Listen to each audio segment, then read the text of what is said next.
If climbing Mountain Fuji is on your bucket list, this guide will help you plan your adventure from start to summit.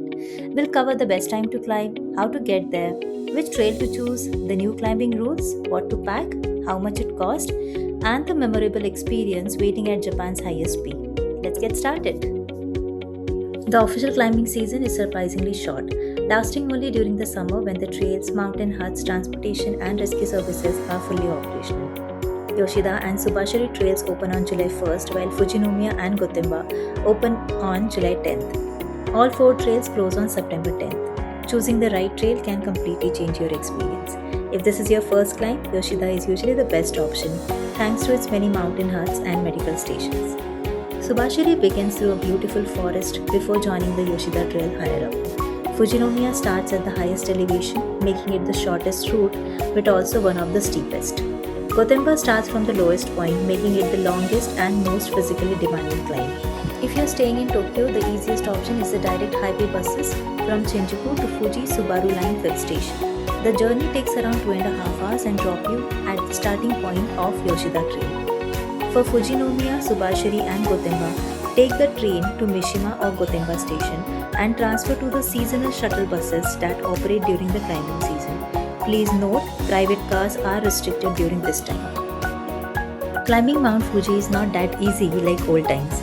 All four trails now require advanced registration and a mandatory climbing fee of 4,000 yen. After registration, you will receive a QR code that you need to show at the trail entrance. If you haven't paid online, cashless payment is available at the trailhead. Remember, Yoshida Trail allows only 4,000 hikers a day. For Shizuoka route, Fujinomiya, Subashiri and Gotemba, you will need to complete a short safety and etiquette lesson before receiving the climbing permit. Once everything is verified, you will receive a wristband and can officially begin your climb. Remember, these rules are for your safety. If you're planning to watch the sunrise from the summit, staying overnight at a mountain hut is recommended. And it is must if you plan to pass through the trail gate post 2 pm. Mountain hut offers simple sleeping spaces and warm food like curry rice or noodles. Your body gets time to adjust to the altitude and reduces the risk of sickness. Remember to pack the right gear. Rangers may refuse the entry if your clothing or equipment isn't suitable for the mountain climb. I would recommend to carry good shoes, warm clothes, good trekking poles, oxygen can, headlamps, and small trash bag. As you climb high, the weather can change in just a few minutes. Air becomes thinner and temperature drops below the freezing point. Altitude sickness is one of the reasons many hikers give up. So climb slowly, stay hydrated, and take regular breaks. And don't underestimate the journey back down. The descent is long, steep, and covered in loose volcanic gravel that can be slippery and put a lot of strain on your knees. Trekking poles make a huge difference, especially after several hours of hiking.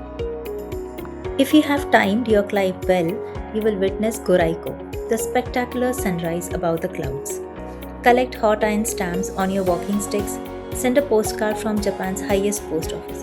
And most important thing, don't forget, the true summit is Kengamine, which is reached via the 90-minute Ohachi Meguri trail around the crater.